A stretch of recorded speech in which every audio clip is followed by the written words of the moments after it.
Let's talk with Donna Bordeaux, CPA and Chief Innovator at Campground Accounting, which provides accounting and bookkeeping services for campgrounds and RV parks.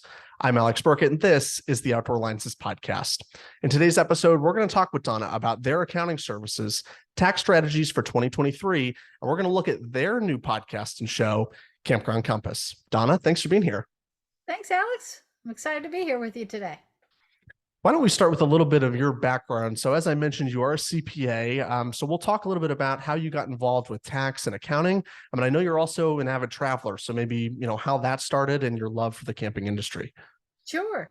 Well, we don't want to go into too much history, but our firm was started back in 1996. Obviously, there wasn't the same condition today where people specialized in working with an industry. That's come along in the past probably 7 or 8 years. About 11 years ago, my husband, who is also a CPA in our firm, he did a little timeshare presentation on me to get me to buy a friend's pop-up camper they were getting rid of. He told me all the great things. We were going to be able to travel. We wouldn't have to stay in hotels. He could take it when he goes hunting. And he pestered me about it for about a week. And finally, I gave in. It wasn't a real expensive purchase. And I was like, just buy it and be done with it. And that's how it all got started. From there, we grew and we traveled as a family. Our son was probably about 7 years old at the time. And it was a great family atmosphere and experience for us.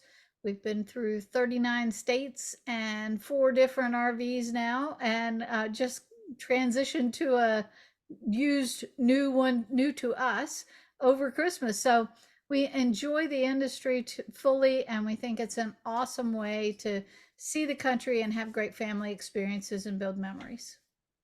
And as you hit on there, the industry, both within the camping sector and the accounting sector, has changed quite a bit as far as new technologies, the ability to just do things maybe a little bit differently than we've done in the past. So maybe let's start to dive into some of the services and talk about, what really separates you guys from whether it's competitors within the camping industry or just a generalist accounting agency that's just someone that's local down the block, as far as maybe the technology and the software that you guys provide, and maybe the expertise in the way that you're able to look at things a little bit differently than maybe a generalist accountant might be able to. Yeah, we've always been very forward thinking and innovative on our processes. We actually were one of the first firms to go paperless, and that was in the great 1999. So this has all transitioned, and there are still firms struggling to go paperless. So we try to lead the industry when it comes to using innovation and technology. And that led us a long time ago to start doing virtual meetings with our clients. We started Zoom and WebEx and all the predecessors. We've been doing virtual meetings for about 11 years with our clients. So this is not like a COVID trend that just started for us. We've been utilizing these processes for a long time.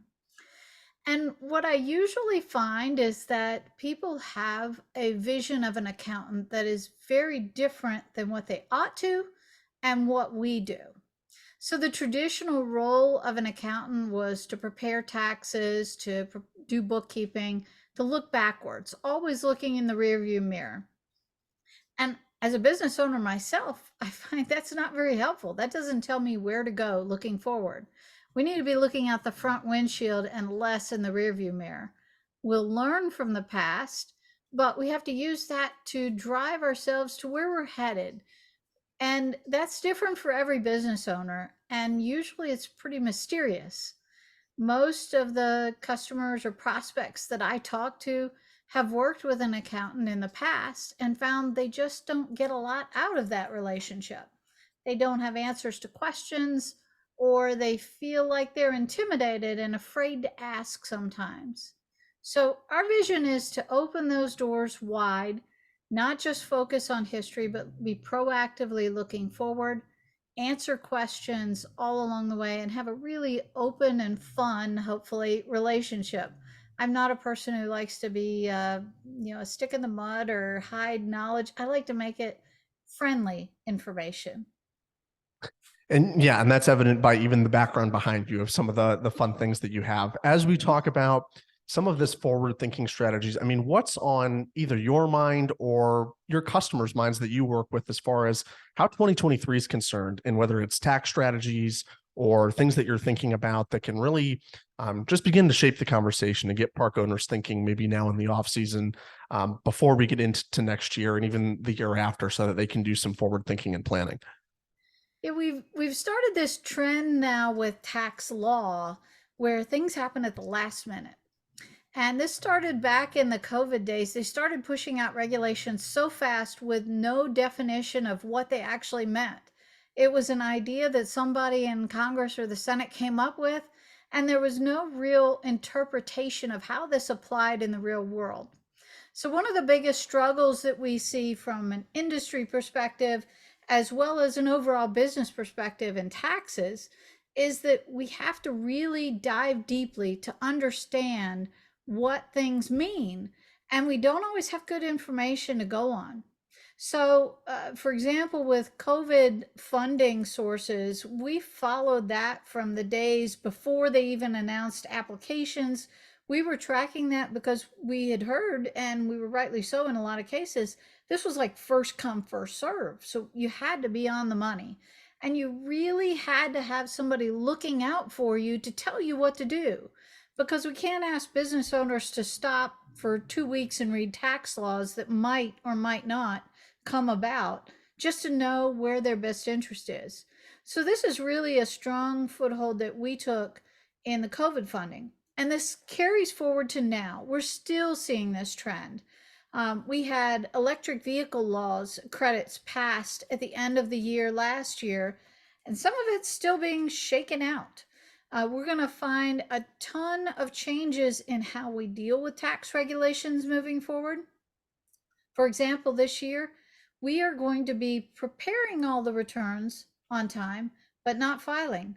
We're going to hold them until October because so many of these laws have changes that come out, and nobody wants to have to amend their returns or realize they did something wrong and they owe money back.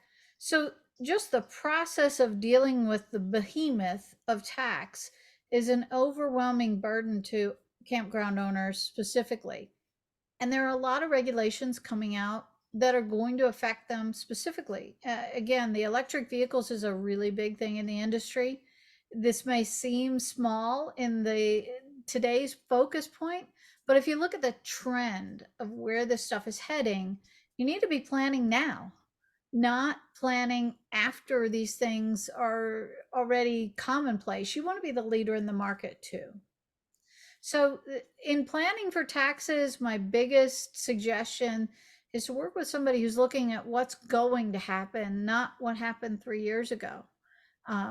So many times I talk to people and they say, "Well, my taxes aren't filed for last year yet." Ouch! that's that's just an uncommon burden that you shouldn't have. It keeps you from planning for what's going on tomorrow.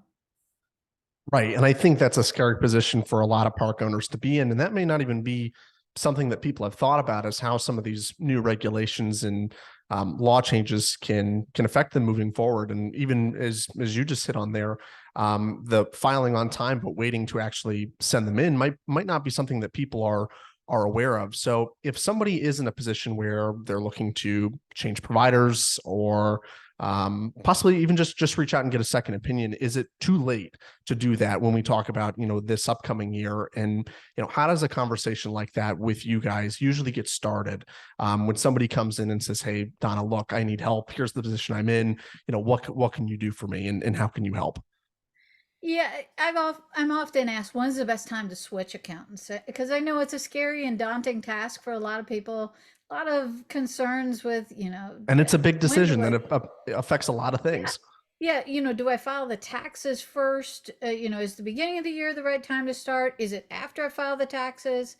If the taxes are extended, is it after that? Is it the end of the year? I will tell you from a long range of experience, the best time to make the turn is yesterday. When you have the slightest inkling, like, I think there's something missing here, I think there might be something that I want to check out, don't be afraid to make that leap. Being in business is all about taking risks, but making those kinds of moves will really, it can be life changing for business owners. And that's what we aim for. Nobody ever wakes up in the morning and says, "Oh my gosh, I think today's the day. I'm going to get a new accountant. I'm going to get a new CPA." it they need to, they know it, but it's a struggle. But we want to make that super easy.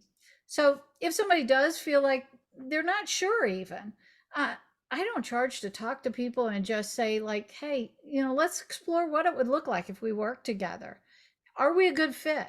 I sometimes have cases where I find I'm just not the right person for you. I'd love to help you, but I can't help everybody, and we have to turn some people down.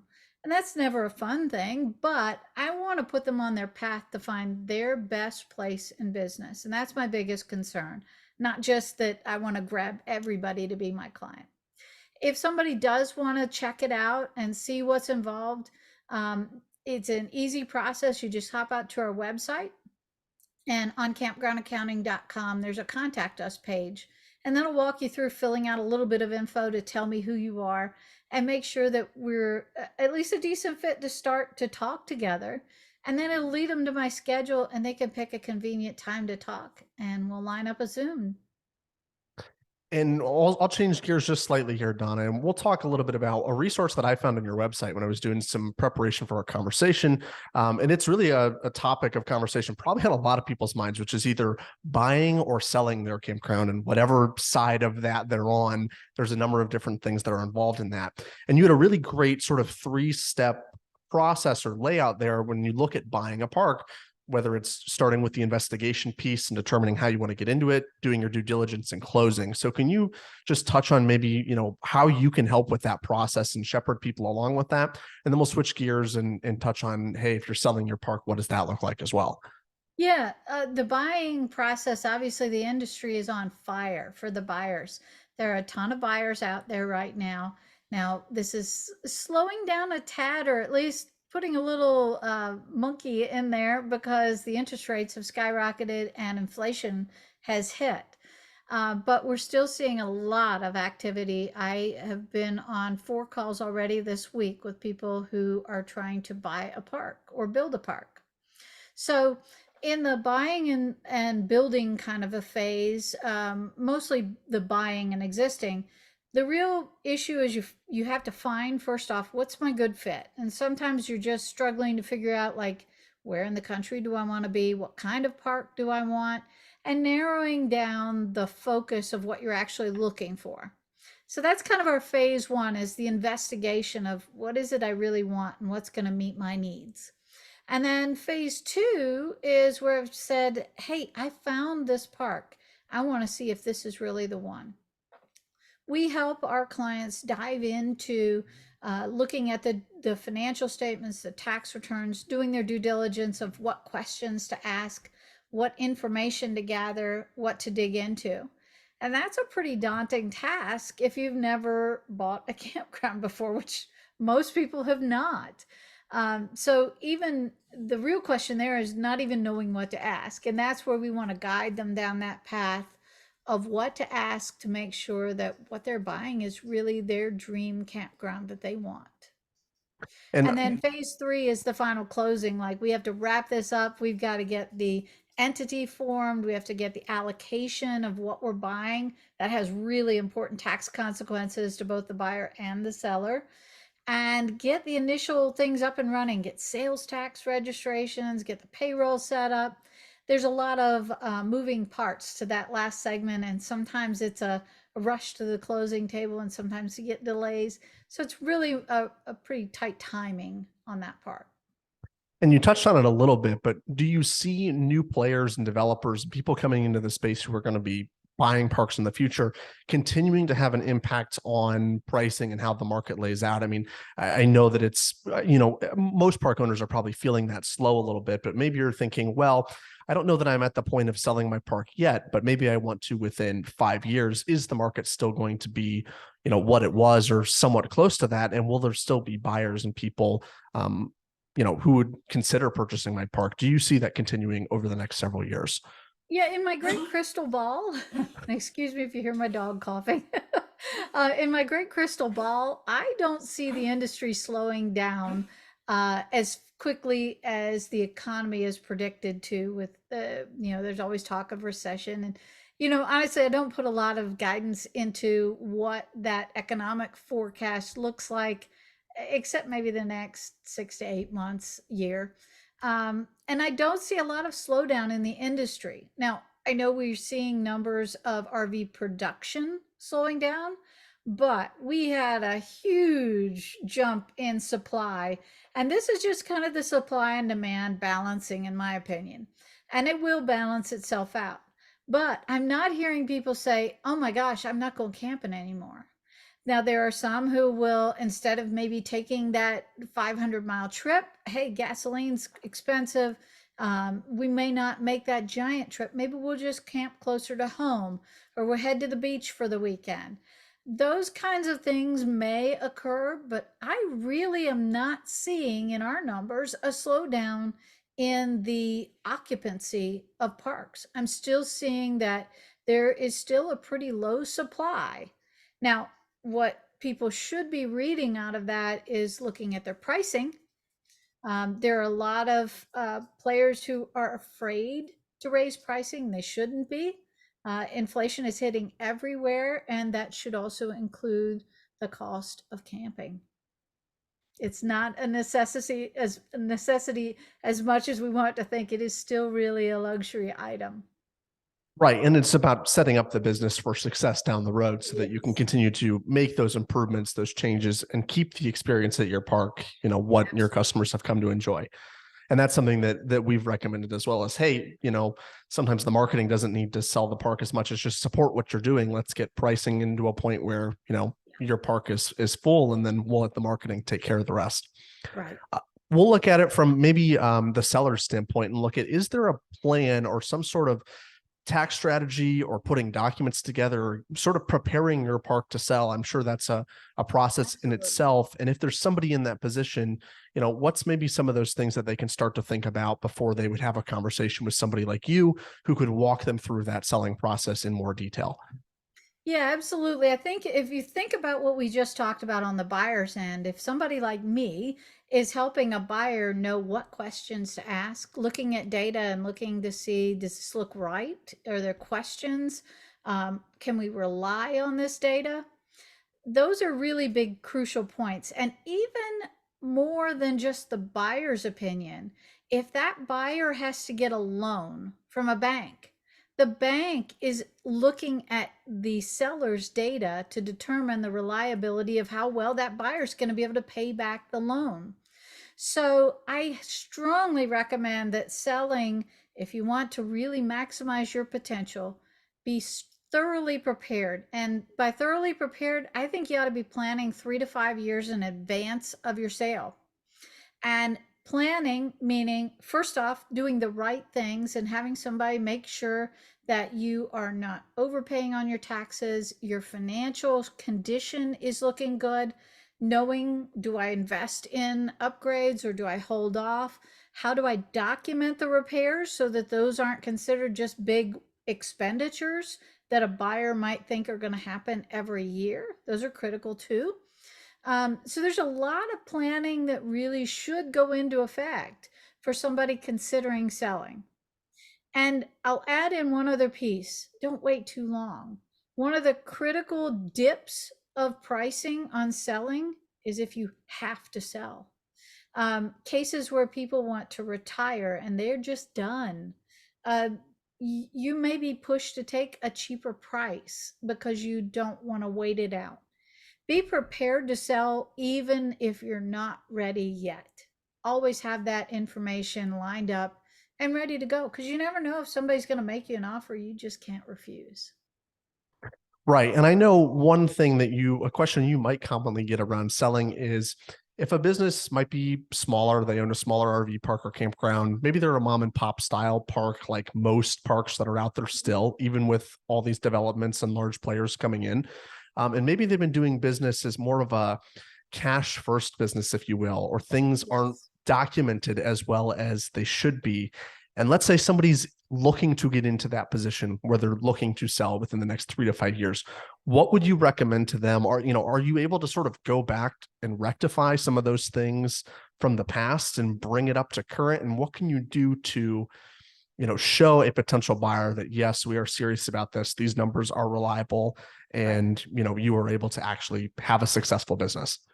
Yeah, we've all heard those stories and seen cases where people are saying, "Hey, we have 100,000 in revenue, but there's another $30,000 in cash that we don't claim."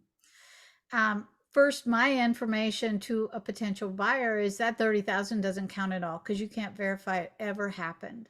So you got to take that completely out of the equation. If we take that 30,000 out of the equation, let's talk about what that means for a selling point. From a selling price, the price is often looked at based on the revenues.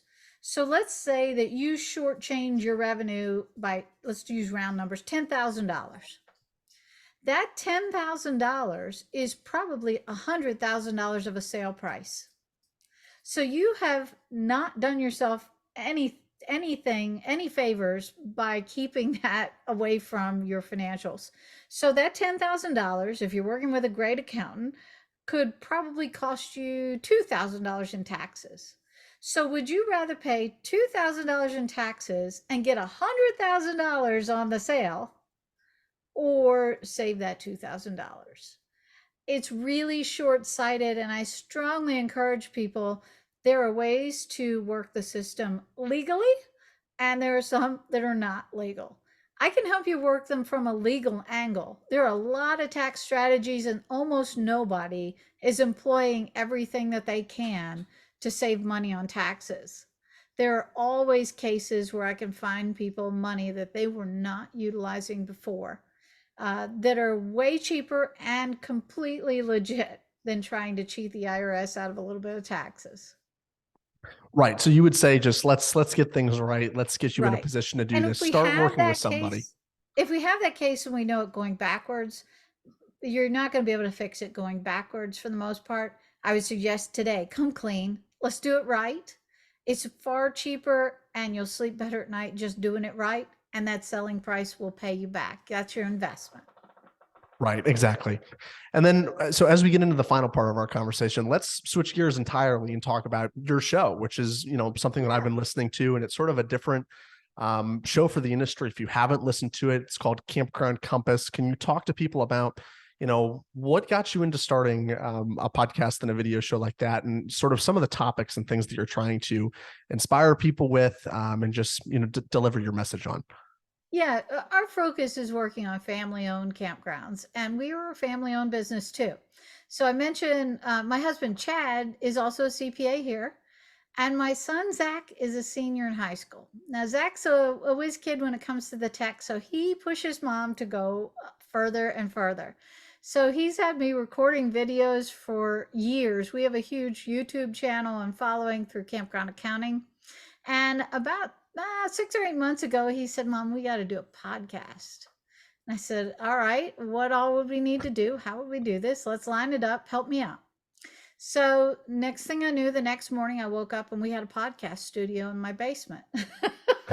So it flew right out without me doing a whole lot to start. But when we started talking about the format, I said, I think you listen to podcasts all the time. I think you would be a great co-host with me. You understand podcasting. You'll bring a younger generation's perspective to the industry. So we got the mom camper and we have the 17-year-old son camper. And we see things from different perspectives throughout different ways that we deal with things.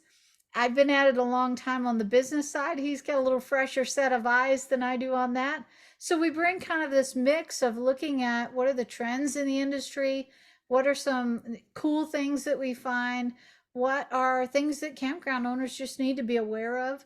And we want to feed that out to the industry and hopefully make a difference. Even for people who don't work with us, we want to spread that information and make the industry better as a whole. Yeah, and that's one of the things that I love about podcasting as well, is that, it gives me a chance to talk to people like you and do these guest interviews with things that we don't regularly cover.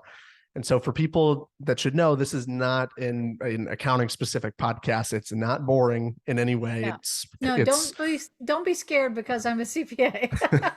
it's I not. promise. I'm telling you, Donna does a great job, and it's not boring at all. It covers a lot of, as you said, things in the industry and stories, and just a fun spin and a fun take on it. So, where can people go to listen to the show, and how can they plug in with some of the episodes that you guys are doing? Sure. Our site is at Campground Compass on all the podcast platforms, Spotify, Apple Podcasts, Overcast, all the good places you want to listen. Our website is Campground Compass Podcast. And you can also hit us up on Twitter. We've got some shorts out there as well that we're pulling out. And any place you see out there, the real Zach B is my son Zach, and they're manning the platform for the podcast as well. Or you can just email us. You can say hi at Campground Compass Podcast and reach me the old-fashioned way through email. And then Donna, where can people go to contact you just about accounting services if they want to set up a meeting or talk about, hey, we're ready to switch providers, or they're ready to buy or ready to sell, or whatever we covered today, if it applies to them, how can they learn if they're a good fit and get started with you? Yeah, our website is campgroundaccounting.com, and you can reach me at Donna at campgroundaccounting.com. Again, on all the socials, Facebook, Instagram, LinkedIn, YouTube, Campground Accounting is the word. Hey, you guys are great on the marketing side too. I'll give your son Zach credit for that. You're very plugged in with what's going on, and I love that. So, Awesome. Donna, thanks again for being here. Thanks, Alex. I had a great day. Thanks for listening to the Outdoor Alliances podcast. I hope you enjoyed today's episode with Donna. Subscribe here for more weekly conversations and marketing episodes delivered every Monday and Friday, wherever you listen to podcasts. Thanks, and I'll talk to you soon.